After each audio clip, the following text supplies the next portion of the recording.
Welcome to the Transform Your Mind to Transform Your Life radio show and podcast. I'm your host, Coach Myrna Young, and today we are going to be talking on the topic, how to build your self-confidence muscle. And sitting in the co-host chair is Miss Arifah Yusuf Mortley. She is a registered social worker and mental health counselor, and she is also my daughter-in-law. So welcome, Arifah. Hi, Myrna. Yes, all right. So today's episode is sponsored by Columbus Financial. Are you in a deep hole of financial depression with nowhere to turn for help? Constantly being harassed by collection agencies? Then visit Columbus Financial and Success Coach. They can be found at www.columbusfinancialcoach.com and get your peace back. As I mentioned, Arifah and I today are going to be talking on the topic of how to build your self-confidence muscle. And the reason I chose this topic is because self-confidence is one of the top struggles of the African American woman. So the first question I want to ask is, what is self-confidence? How do we define self-confidence? And what exactly does it look like when you're self-confident? So the most important takeaway that I want you to remember about self-confidence is that we are born with it. It is our natural state. How many of you remember your play days as kids? As a child, I was always the doctor or the teacher. And boys, you know they have no fear. They would go to the tallest point in their home, put on a cape, and jump because they all felt that they were Superman and they could fly. So, with that in mind, I would define self-confidence as certainty. Confidence and certain that you're able to handle your job, your family, social events, and your personal relationships. So how do we build this self-confidence, right? I think that it's like a muscle, and you build it just like how you build your biceps, right? You've got to practice and do things until you build it. And because, like I said, we're all born with self-confidence and other people take it away from us, your self-confidence muscle can actually be built with positive input from your parents, your peers, your loved ones, and from your own personal victories. As you win things, or you get promoted at work, or you knock that speech out and everybody applauded and clapped, or whatever, that's basically how you build it. But because a lot of us lack self-confidence, means that we're not being built up a lot of the times, but we're being torn down.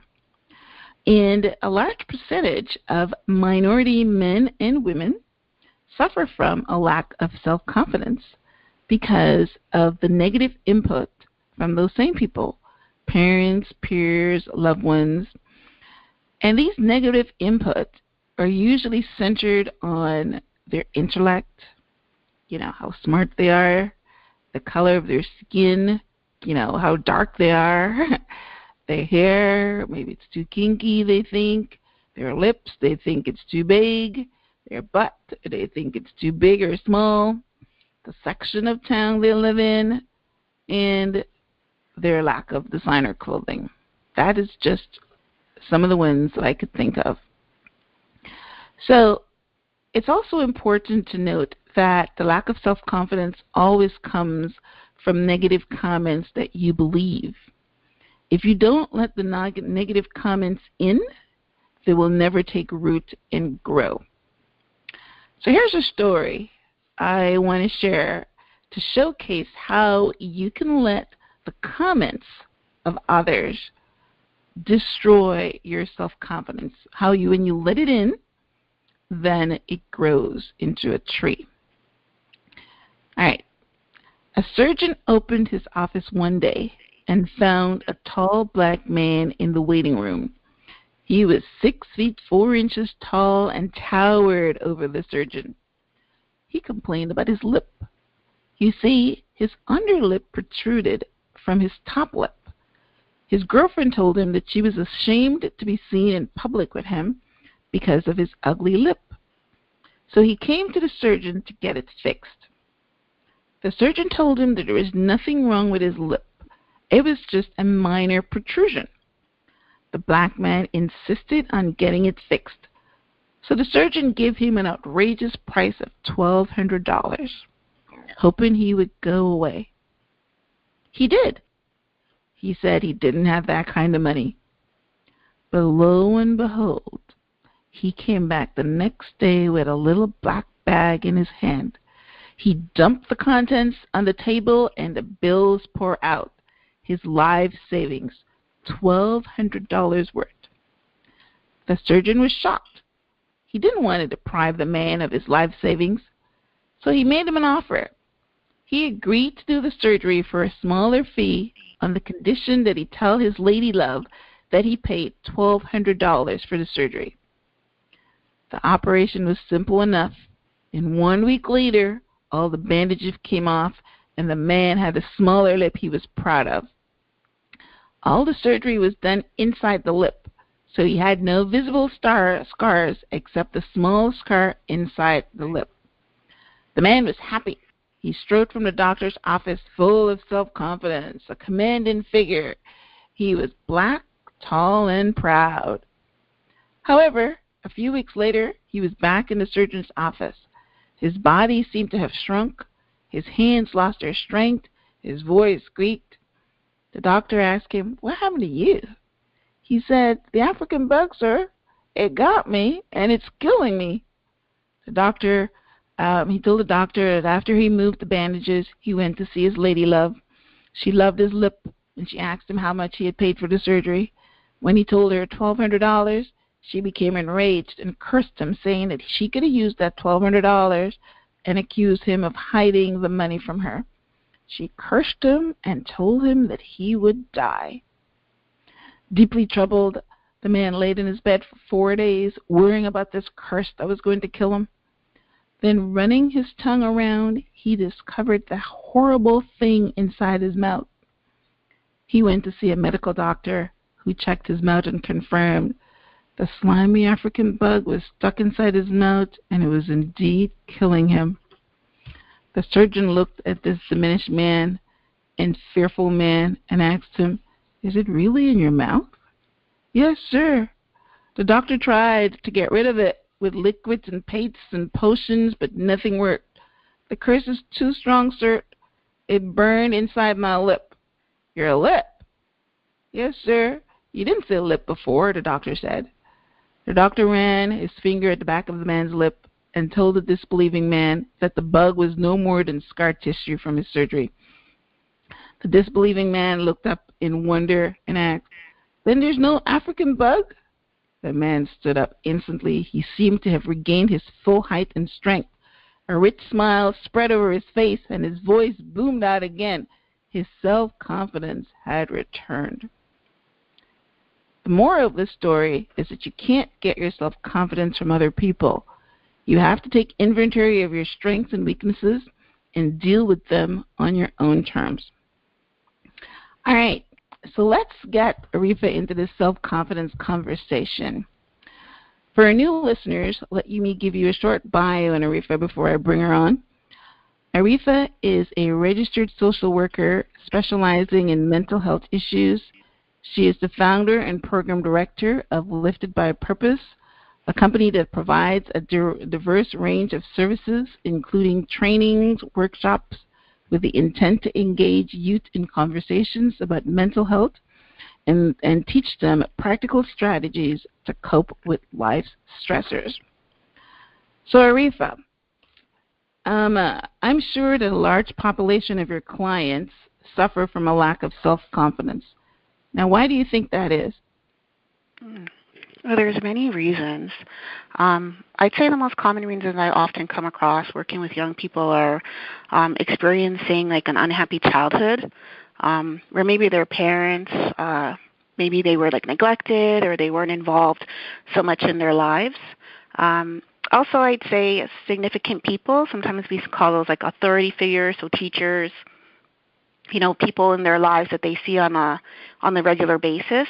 Sometimes they may give them, they might comment on them, say something negative. Maybe they're in class and their work isn't at the level that they feel it is. And sometimes teachers, they have a way of saying things that discourage young people instead of encouraging them or maybe staying back to take the time with them. And that's not all teachers, but there are some, where young people I've spoken to have said, their teacher had a lot of comments, made them feel, inadequate, made them feel like they couldn't be successful, and that kind of influenced how they feel about themselves. I'd also say young people that have experienced trauma or bullying from their peers, that can obviously influence the way that they feel from hearing negative comments on a daily basis within their lives. I'd also say negative thought patterns. I know in the previous shows we talked about errors of thinking, and I believe that when young people don't, value themselves, and sometimes that comes from people not validating them, that they often, in terms of trying to cope or reason with how, maybe they're not progressing the way they may want to, or they don't see themselves as they may see some of their peers because of their, unique abilities, or maybe it has to do with like physical attributes in their personal lives. Sometimes they start to think of themselves in a negative way, and those can be very unhealthy. And then I'd also say body image. Young people are going through puberty. I know puberty for me wasn't the most wonderful moment, but I know for young people it's like, what is this and why is this happening, and all these changes. And so because their body's changing, their voice is changing, so many things are happening rapidly, and sometimes with them there's that discomfort because they're going through, they call it the awkward stage. So the young people tell me it's the awkward stage they're going through. And that can be really challenging for them until they come into their own, as they say. So I'd say those are just a few reasons why sometimes young people, or I should say, that's why a lot of young people may lack self-confidence sometimes. Yeah, that's actually a pretty good list.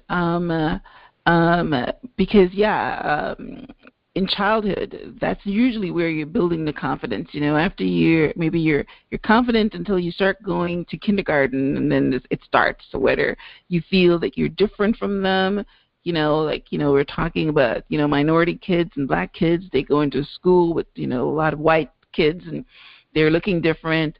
But, the one that I want to concentrate on, and it's really incredible that it is so popular.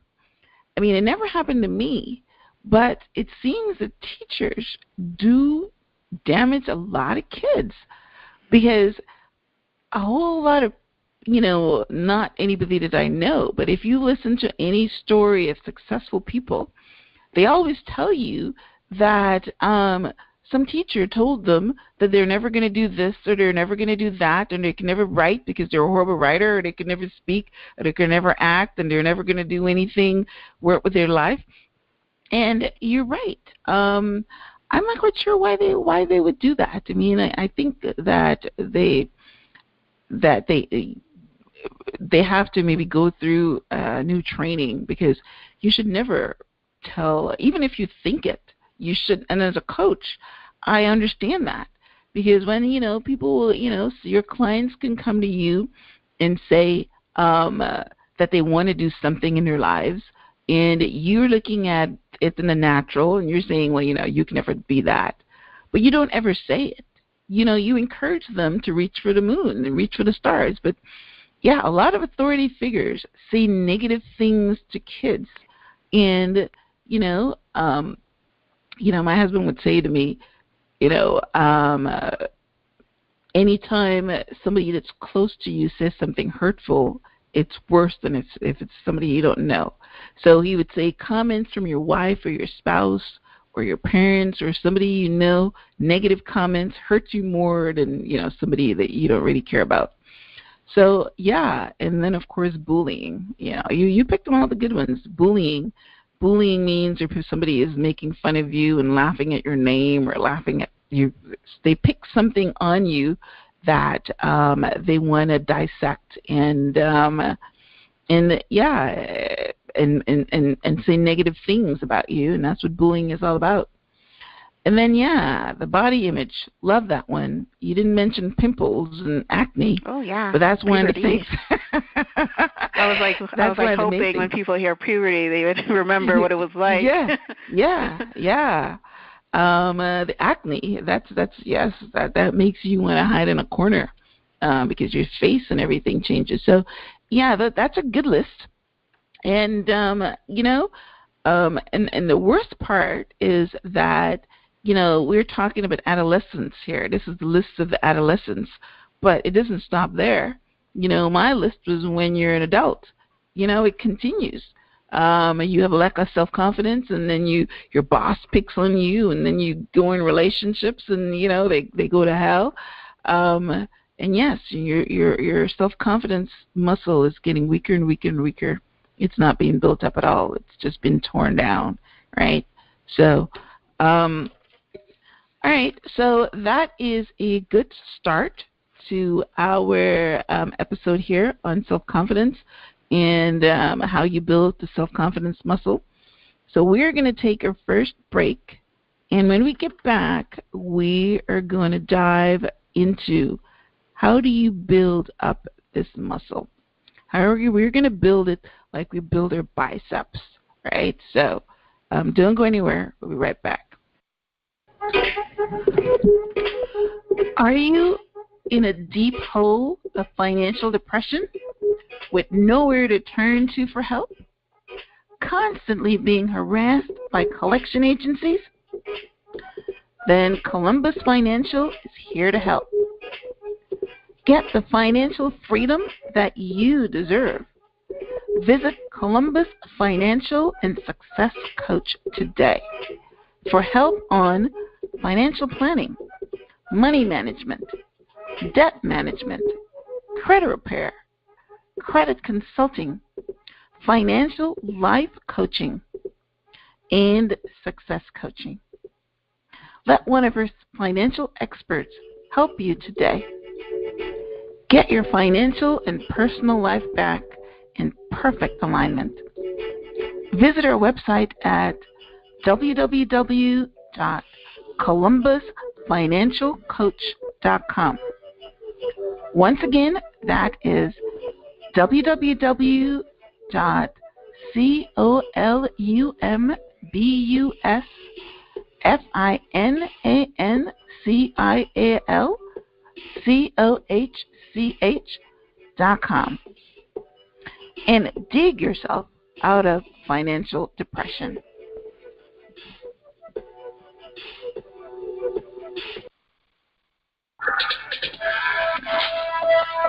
As a gift to my radio and podcast audience, I want to give you a free copy of my book, Out of the Snares, A Story of Hope and Encouragement. My purpose in writing this book was to share with my readers the power of intention as the energy in my life. This book is my testimony that who you seek is seeking you. All my life, I've been called lucky. But you know what? There's no such thing as luck.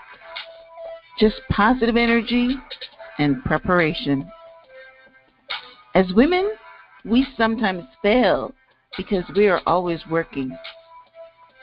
But we're not working on our lives. Instead, we are working in our lives. To succeed, your commitment to your own personal growth must parallel your commitment to building remarkable lives for yourself and your children.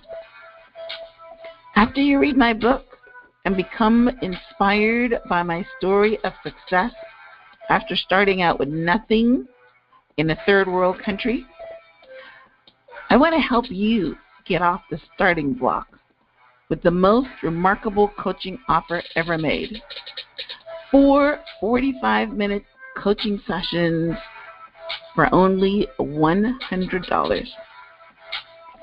If you're interested in doing something remarkable with your life and escape the snares of failure by moving your dreams from your head and into your hands, then head over to www.myrnayounghelps.com.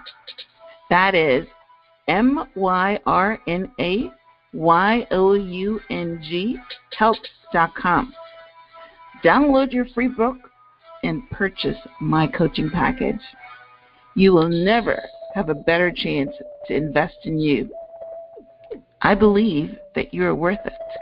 Don't you?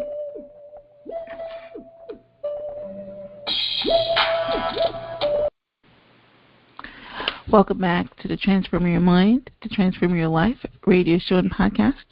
I'm your host, Coach Myrna Young, and my co-host today is Miss Arifah Yusuf Mortley. And Arifah is a social worker specializing in mental health issues. And today we are talking on the topic, how to build your self-confidence muscle. In the first segment, I shared a story of a man that, heard the negative comment of his girlfriend and went through a painful period until he got his confidence back. Arifah talked to us about some of the reasons that, a lot of our clients lack self-confidence. We talked about unhappy childhood, authority figures, leaving negative comments, bullying, thought patterns, of course. Yeah, your thoughts is very important, how your internal dialogue. And your physical attributes. The crazy thing about it is that a lot of times, especially in the adolescent phase, whatever you have is what you don't want. If you've got small boobs, then you want big ones. If you have big boobs, then you want small ones. It's, whatever. If you got short hair, you want long hair. If you got long hair, you want short hair. So, yes, your physical attributes is very important in this stage.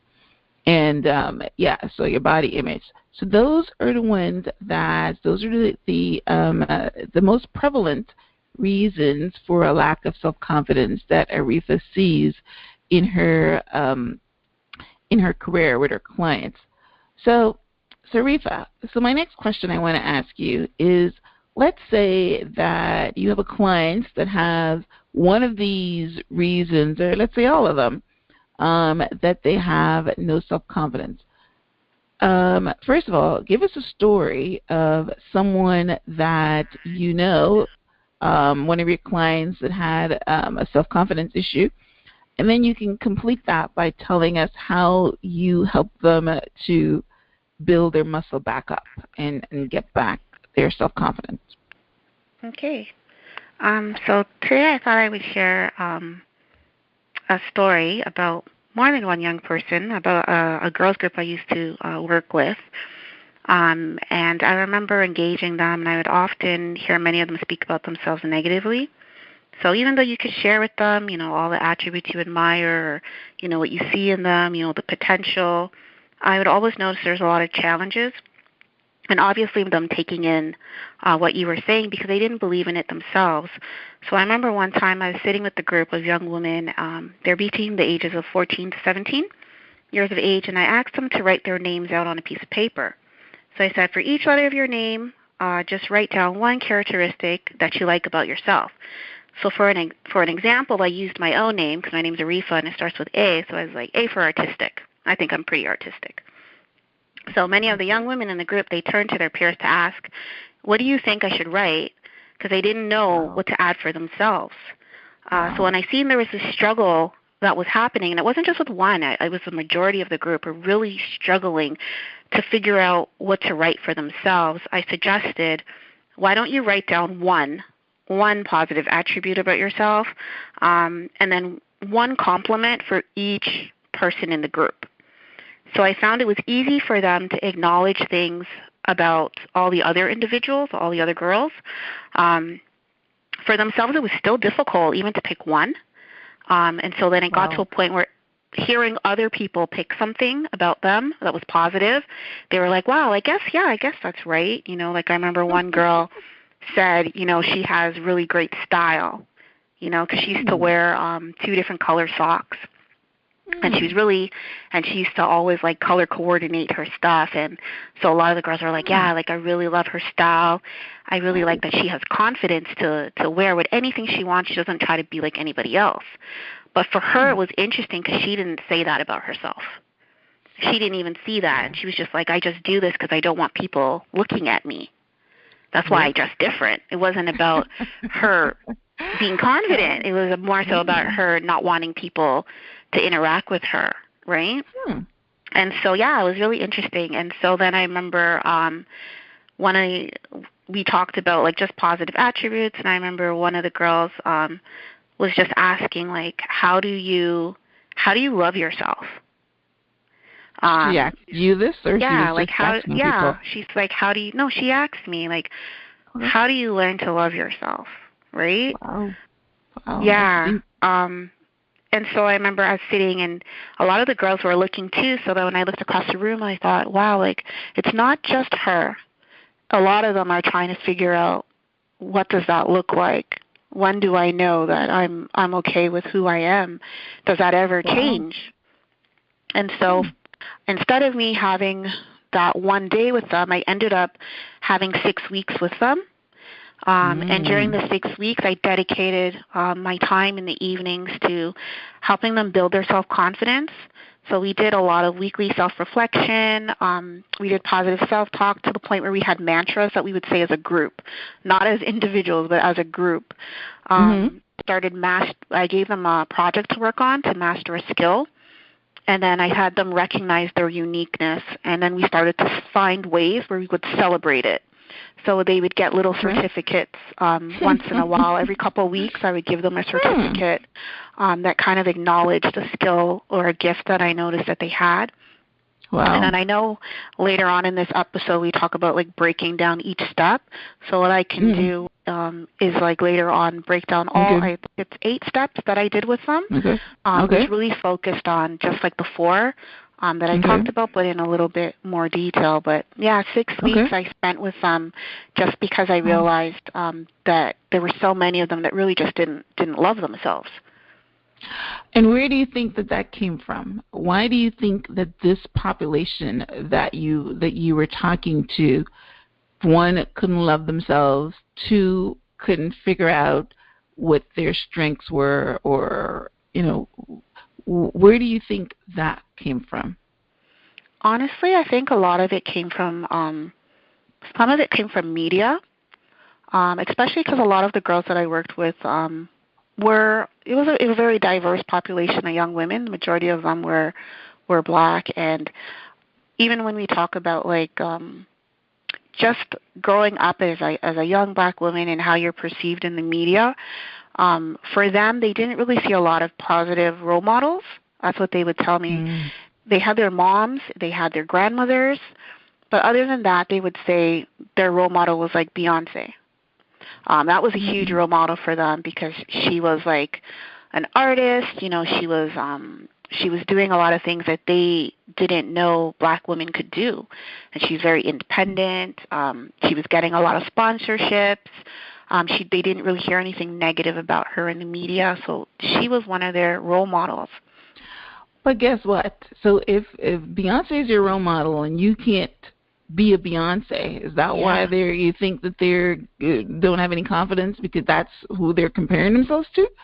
Because no, I think it's more than that. I think a lot of it also has to do with living in poverty. So I know with a lot of the young women that I work with, you know, things like having a meal for lunch. There were a lot of girls that didn't have food to eat, so I would have to pick up snacks or I'd have to cook for them sometimes. because that was a huge issue. Even just clothing-wise, not having, their parents not having the finances to obviously always, pick up, the latest trends, or even just having outfits for the season. So I had some girls, like winter would come and they weren't dressing appropriately.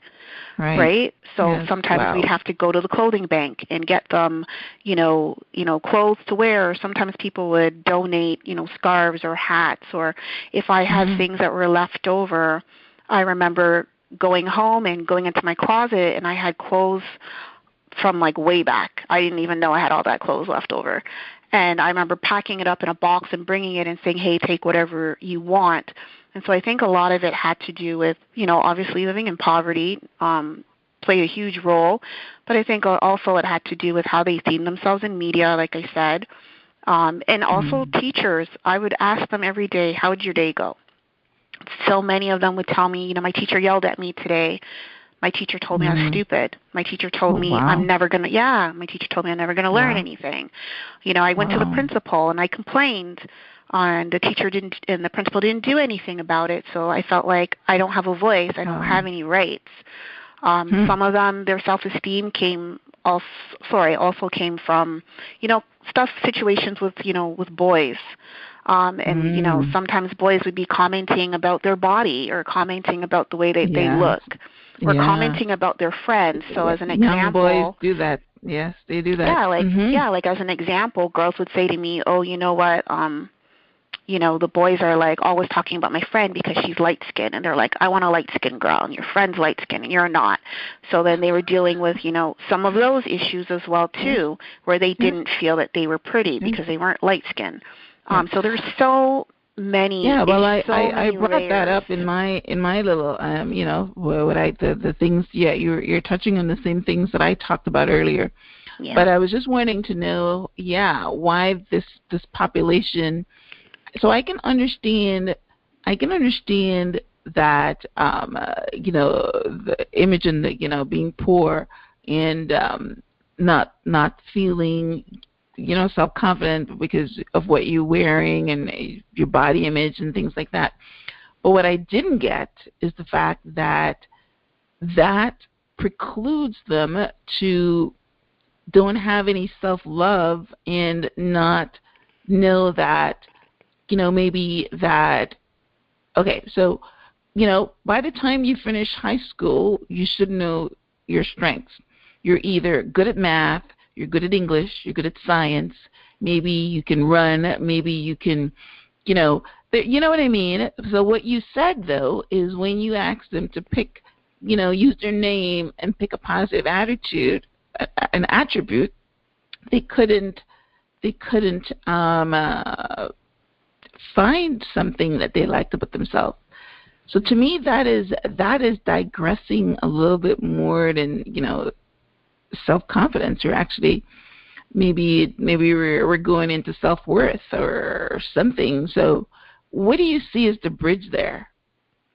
I think they're all kind of interconnected in terms of obviously your self-worth and your self-esteem, and even the way you communicate to others or communicate about yourself. I feel like all of them are interconnected, where it's like if you don't have a sense of self-worth, or people don't say anything positive to you or acknowledge, we could say this person is a great runner. She's always winning, track, or whatever it is. Right. Mm-hmm. But that person might say, you know what, it's just by luck. Mm-hmm. They might not see that they actually worked hard for something, they accomplished it.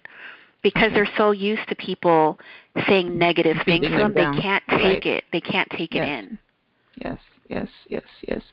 Yeah, I see now where you're going with that. Because yes, I know a lot of people that when you give them a compliment, they can't accept it or they can't receive it because they're always in self-doubt, and they might think that people are just saying that and they don't really mean it or whatever. So I understand what you're saying. All right. Well, yeah, that is, yes. So thank you for that story. It's an eye-opening story, actually. it's very sad as well that we're bringing up, girls that because of what they were born into, is negatively affecting the way they would navigate, the world. Because if you start from that base and that foundation, there's not a lot of hope for you if you don't build that confidence muscle. It carries with you everywhere in everything that you do, even in boyfriends. When they start in relationships, if they don't have confidence and they don't have whatever, men take advantage. They can't speak up for themselves for a great career or something. So this is it's a very big topic. And we're going to take a break, and when we come back, actually, before we go in our break, I just wanna to talk about my experience with self-confidence as far as a life coach. But and then when we come back in our third segment, we're going to talk about some steps in order to build up this self-confidence muscle, because it's a muscle that you need for success. You have to have it. So, all right. So, my grandmother always used to say to me, what doesn't kill you makes you stronger. So as a coach, then I teach my clients to feel the fear and do it anyway, because it makes you, it allows you to get stronger and build your confidence muscle. And, let's say that you don't have any confidence in, speaking in public, right? But, if you do it, even when you're scared, then you're going to get practice. And even if you bombed, then you're going to get practice. So you just got to tell yourself, it's not going to kill you, right? So my daughter, for instance, I tried to pound self-confidence in her from the time she was born. It's something that I build up. I take every opportunity to input positive things into her life so that, she would have, but she has self-confidence issues. It could be from her peers. It could be from, relationships or whatever. And one of her things is speaking, and she has gone and she's done improv, and she's done a lot of things to help her with her self-confidence. But she's in a job that she has to speak, so every time she does it, she's building up her muscle, right? She even we both read this book, The 5-Second Rule by Mel Robbins. And the last time that she was going to speak, she did the 5-second rule, which is where you count 5, 4, 3, 2, 1, blast off. Whatever it is that you're scared of, whatever it is that you're in fear of, you 5, 4, 3, 2, 1, and you jump off. I did it when I jumped into the deep end one day. So, but she's using it for speaking. So that's, one of the ways that so, all right. So what we're going to do now, we're going to take our second break. And when we come back, we're going to go into some steps in order for you to build this muscle, because it's a very important muscle. So don't go anywhere. We're right back. Are you in a deep hole of financial depression with nowhere to turn to for help?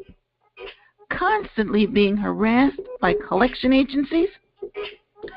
Then Columbus Financial is here to help. Get the financial freedom that you deserve. Visit Columbus Financial and Success Coach today for help on financial planning, money management, debt management, credit repair, credit consulting, financial life coaching, and success coaching. Let one of our financial experts help you today.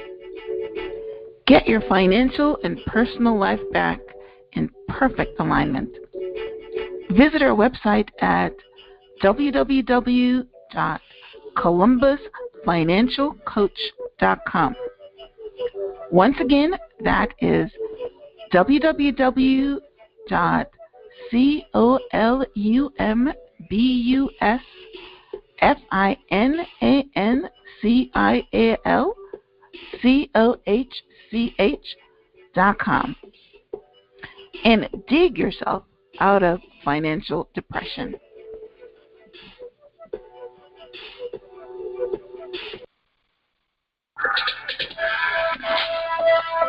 As a gift to my radio and podcast audience, I want to give you a free copy of my book, Out of the Snares, a story of hope and encouragement. My purpose in writing this book was to share with my readers the power of intention as the energy in my life. This book is my testimony that who you seek is seeking you. All my life, I've been called lucky. But you know what? There's no such thing as luck. Just positive energy and preparation. As women, we sometimes fail because we are always working. But we're not working on our lives. Instead, we are working in our lives. To succeed, your commitment to your own personal growth must parallel your commitment to building remarkable lives for yourself and your children. After you read my book and become inspired by my story of success after starting out with nothing in a third world country, I want to help you get off the starting block with the most remarkable coaching offer ever made. 4 45-minute coaching sessions for only $100. If you're interested in doing something remarkable with your life and escape the snares of failure by moving your dreams from your head and into your hands, then head over to www.myrnayounghelps.com. That is MYRNAYOUNG helps.com. Download your free book and purchase my coaching package. You will never have a better chance to invest in you. I believe that you are worth it. Don't you?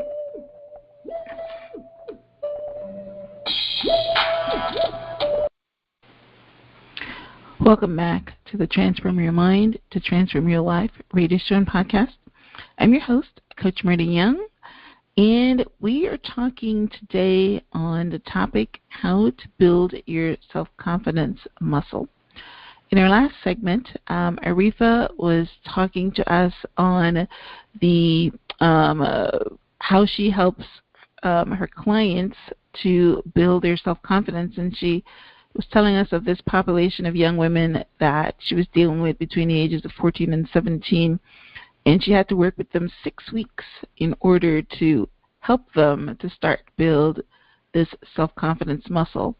And it wasn't only their self-confidence muscle that needed to be built, it was their self-worth. It was a whole bunch of things that was all built into the one thing. And if we were to put a label on that, it would be that we're not enough. And you would not believe how many people feel that way, that they're not enough.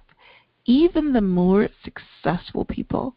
If you ever did read Michelle Obama's book, you will know that even as a Harvard student, she felt that she wasn't good enough. And why did she feel that way? Because she was black and she was from the south side of Chicago.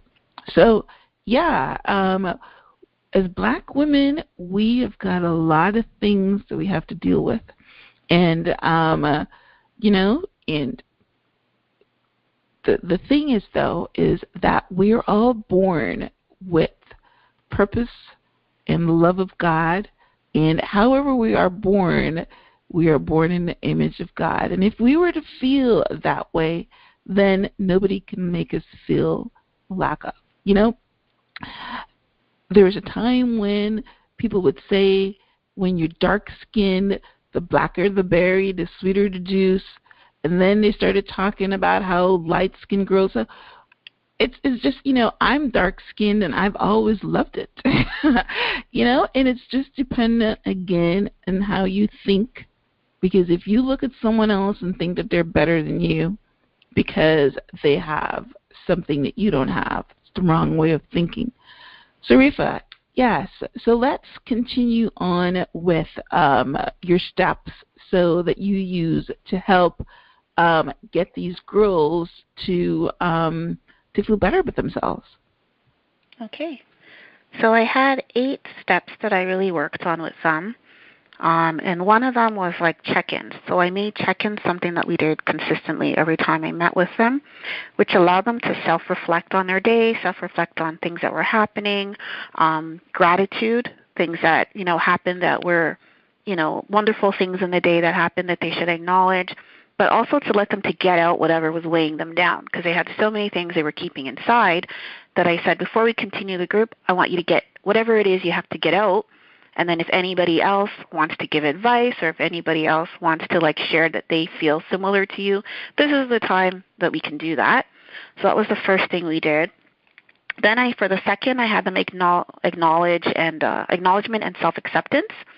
So I had them acknowledge what makes you unique, because everybody in the room is unique. So what do you find about yourself unique? Maybe it's something that people say about you that you maybe don't like, but you acknowledge that, hey, you know what, maybe that's something about me that I maybe need to look at it in a positive way because it makes me different than other people, and just an awareness of their strengths.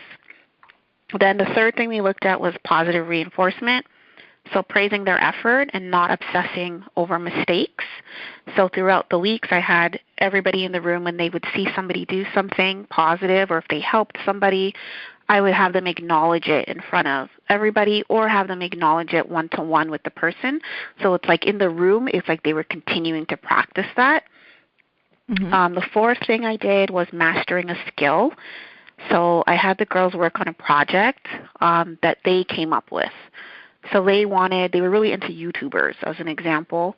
So I said, why don't you create your own YouTube video if you're really interested? Yeah, so they did, and certain girls had different skills. One, she was really good at writing. One of them was really good with the camera. One of them was good at hot topics, they called it. And so we came up with a name. They came up with their own logo. And every day they worked on creating content for this video, and their confidence started to rise. They were so excited about it. Yeah. They were so excited about it. They did such a great job, and they really encouraged each other. And you could really just see, just working on a project and utilizing individual skills, but also working together. You could see over a period of time they started sharing it with people, telling people what they were doing. They were excited. Nice. Yeah, they were very excited. Number 5 was improving their communication skills. So what I did was we would do a lot of exercises around different forms of communication, so assertiveness, passive-aggressive. I would have them pair up and ask each other questions, but asking it in an assertive way. And so they worked on building their assertiveness and how they communicate. Number 6, I had them find a role model that they felt exuded self-confidence.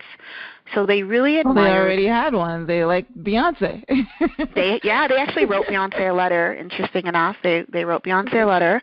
Nice. And they also said they liked supermodel Stacey McKenzie, because she had gone through a lot of similar experiences that they did, like being bullied, people looking at her and telling her that she couldn't be a model because, she didn't, for them, like in the industry, a lot of people turned her down. And so we actually invited Stacey McKenzie out to talk to them. Is she from Toronto? Yeah, she's from Toronto. She's actually a supermodel. She used to work the runway. She's modeled for some really high-end clothing lines in Europe, the U.S., and in Canada. So she came out and she talked to them, and then she ended up having she wanted to do a camp, a girls' camp. So I helped her organize getting the girls to the camp.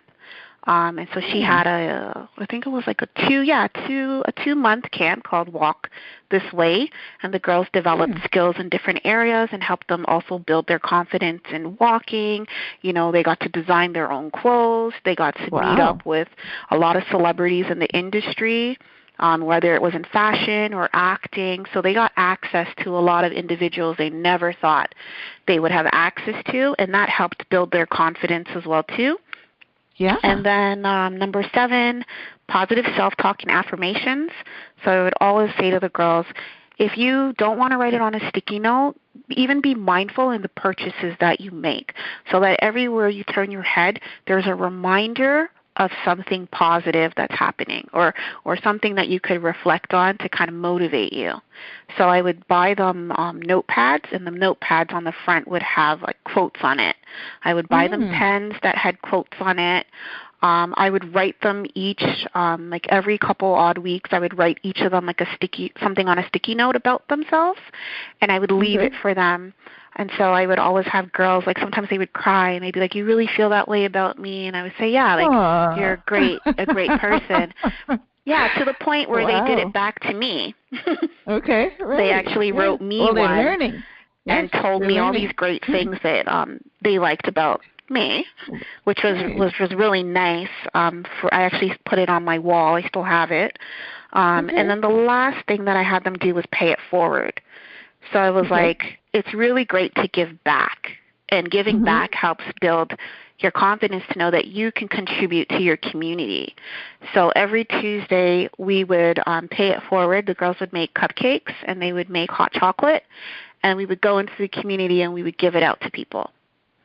And it got to the point where then the girls, their parents were like giving me boxes of like I'd be like, oh my goodness, this is the good stuff, Sarah Lee.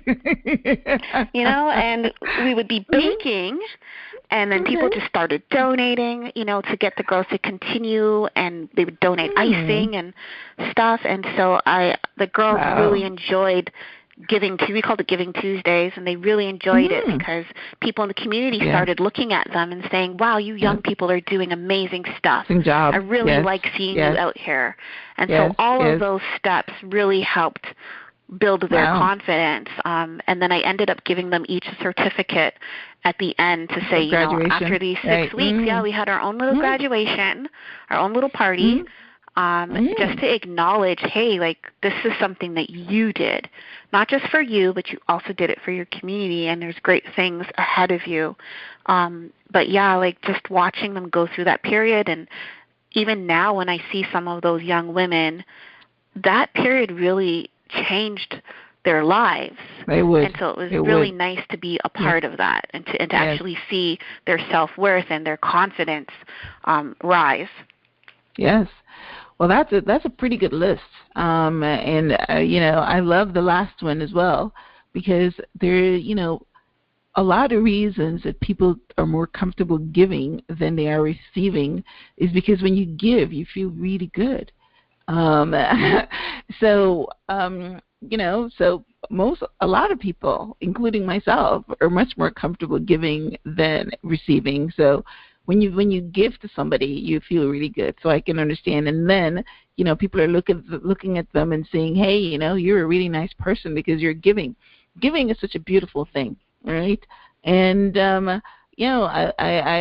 love the fact that, they produced something and got the skill, and then the positive reinforcement and the self-talk. That was really, really good. And I'm sure that, you're correct when you say that it changed their lives, because even if one of these things stuck, you know what I mean, then they're better off in the future.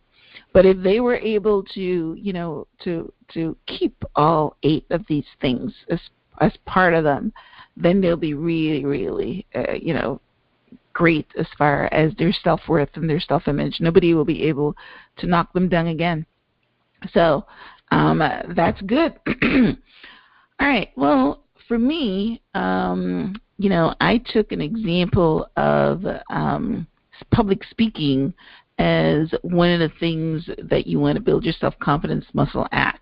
Because, there is statistics that show that that's one of the top things that people are fearful of doing, that they have no confidence, that when they go in front of anybody to make a presentation, it doesn't even have to be like a speaker, just getting up at work and making a presentation is a lot of people fear. So my steps are start by writing it out. You need to always be prepared. You don't ever go wing it, because when you wing it, then you're going to be, uncomfortable and you're going to bomb, and that's not the way you build your self-confidence muscle. So if you have a presentation or a speech, write it out word for word. And in the beginning, just read the darn thing, read it, and at least when you're done, you're going to know that you did a good job because you're reading it. As you get more comfortable, then you can start by just, like how you do a PowerPoint presentation, you just talk about you write down the highlights, and then you discuss it. Because then you're not really reading, you're building up that muscle. And sooner or later, you're going to be able to go in there and you're going to have a little cue card in your hand with just your main points, and you'll be able to knock it out the park. You have big, strong muscles like Arnold Schwarzenegger, and you walk onto a stage like the Tony Robbins. I think his events have like 50,000 people or something, and you command the attention. But, they say, how do you eat an elephant? One bite at a time. And that's how you build your bicep muscles, and that's basically how you build your self-confidence muscle. Anything that you lack confidence on, you just keep doing small steps and small steps and small steps until you're confident, I've never had a problem with self-confidence, and I'm not sure why. But, I go and I tackle everything. I started on the radio here and started interviewing people, and I just jumped into it. But as I get, this is going on 2-3 years now that I'm interviewing, I'm getting better at it. So now I can tell somebody, you know what, I'm a good interviewer. And, I can claim that. But in the beginning, I knew nothing about this, but I didn't lack confidence. I figure, hey, I can do it. I'm a coach. I can do it. So, and of course we dragged Arifah in, and I don't know if she lacked any confidence on getting on the show, but you're doing a great job. So how did you feel? I could speak to the confidence thing. I know for me, because I live with anxiety, so I know a lot of young people, and they hear me like, oh, no way, because they see me talking all the time in schools and, organizations, and I always say, I used to say to myself all the time, confidence increases performance. So when you gave those steps around public speaking, I could really relate to that, because that's me. I had to build my confidence muscle to the point where I had to say to myself, whatever you're talking about, if you're passionate about it and you believe in it and you've done your research and, you've educated yourself on the topic, you're going to be fine, because there's that part in the brain, there's that memory where everything is stored. And so it's like your confidence is what's going to bring it out, right? Bring it out, yes. Is what's going to bring it out. And I feel like once I was able to always say to myself, confidence increases performance, you're going to get through it, you're going to be great, it's going to be done soon, and then you're going to go for a walk, and everything's going great. And I would reward myself as well. That's for sure. I would reward myself. But once I continued to do it, I got more and more confidence, just like how you were saying. So I really relate to the topic, because I did get a lot more confidence to the point where I was speaking in spaces I'd never seen myself in, like conferences where there were like 200, 300, 400 people. Nice. And I didn't think that would ever be me. But the more I started, I really did not. Yeah. Like I was a pop-up speaker at my at my gosh, I think it was our 35th anniversary, no, 50th anniversary at my university. I never thought I would be asked to be a pop-up speaker. Good for you. And so those little milestones you look at, you're like that little, Yeah. that young girl who did not want to stand up in front of the class is now standing up in front of her peers and her professors. Yeah. And she's speaking on something that they taught her, but something she's grown and made her own, right? Yes. And so, I feel like this is a really great topic, especially for listeners, to see, like, for you, like, even though you're a confident person, you're always developing your skills so that you can continue to grow and do more with it. And then for me, it's like always, saying, how do I, harness, my abilities, and how do I share things that I'm passionate about, but to come into different forums, and use that knowledge to help others where maybe before I probably wouldn't have, and now I have the confidence to actually take, the opportunities to do that. Yes. So I really do appreciate the opportunity. And sooner or later, the fear is going to not be there any longer. Yes, feel the fear and do it anyway. All right, awesome. Well, listen, I really enjoyed our topic today. I think that we brought some I love your stories, and I love your steps that you were able to help. I think that you're right. It will meet a lot of our audience at their point of need, meaning that, as the pastors say, everybody is at a different point of need. So I think that because a lot of us suffer from self-confidence, self-worth, not feeling that we're good enough. So this is a jumping off point for us to start mending that bridge and mending that gap. So I loved your input on the topic. As we wrap up, I want to thank you for tuning in to the Transform Your Mind to Transform Your Life radio show and podcast. If you like what we're doing, then I would love for you to support us by, rating or reviewing us on iTunes. Also, subscribing to the podcast so that you wouldn't miss any of our episodes. We are going to be talking about life-affirming topics to help you grow and to build your world so that you can live your best life now. I want to thank our sponsor, Columbus Financial Coach. So head over to www.columbusfinancialcoach.com and take your peace back if you are in a financial depression. Arifah, thank you once again for the time that you take to come on and educate our audience and inspire us. Appreciate it. Thank you for inviting me every week, Myrna. I always learn from you as well too, and it's just a great experience and journey to be on. All right, yes, I'm enjoying it too. All right, guys, until next time, namaste.